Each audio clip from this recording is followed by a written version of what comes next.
तुम्हारे दास के अलावा और किसी में ये हिम्मत नहीं है जो धनुष को तोड़ दे। वो कहने लगे, सुनो मेरी बात।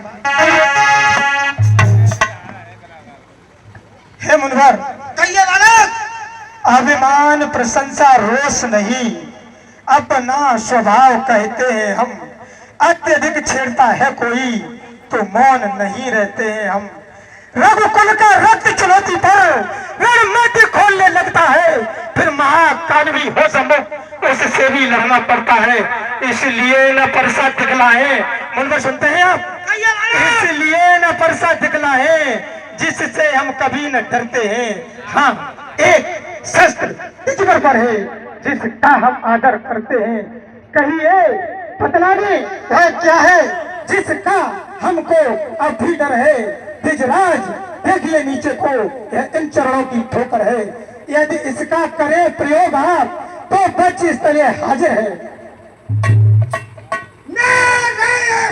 पुराने हैं हे बालक, तो नहीं जानता है मेरे स्नोए पुराने हैं।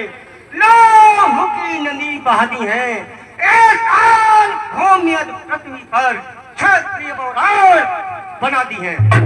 महाराज राम आगे बढ़े और कहने लगे, प्रभु आपको इतना क्रोध नहीं करना चाहिए।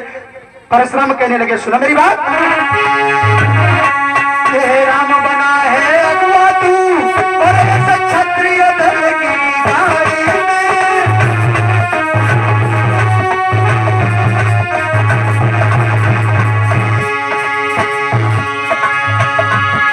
हे राम बना है अगुआ तू इस क्षत्रिय दल की गाड़ी में, लेकिन ये वचन वो याद आई तिनका है चोर की दाढ़ी में।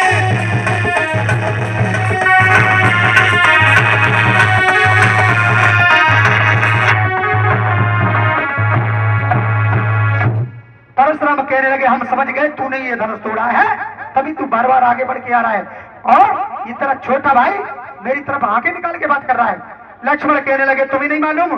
परशुराम मेरी बात सुनो। और भैया तुम इनसे मीठी मीठी बातें कर रहे हो, ये बार बार फरसा दिखा रहे हैं। खामोश, सुनो मेरी बात। परशुराम बोले दुख का कारण कहने लगे, सुनो मेरी बात। तुम इतनी मीठी मीठी बातें कर रहे, बार बार फरसा लेकर के दौड़ रहे, ऐसे नहीं करना चाहिए। तुम एक ब्राह्मण हो। बोले सुख का कारण कभी भी और दुख का कारण बन जाता है।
हे बालक, तू जानता नहीं है बालक क्या हुआ तुझे? जो बात काटता जाता है मैं तारी पामन क्या समझा? जो मुझे जाता मुझको सीधा ब्राह्मण न जान। हे बालक, मुझको सीधा ब्राह्मण न जान। मैं क्षत्रिय कुल का द्रोही हूँ, भगवान पे और ब्रह्मचारी हूँ। अत क्रोधी होने दो।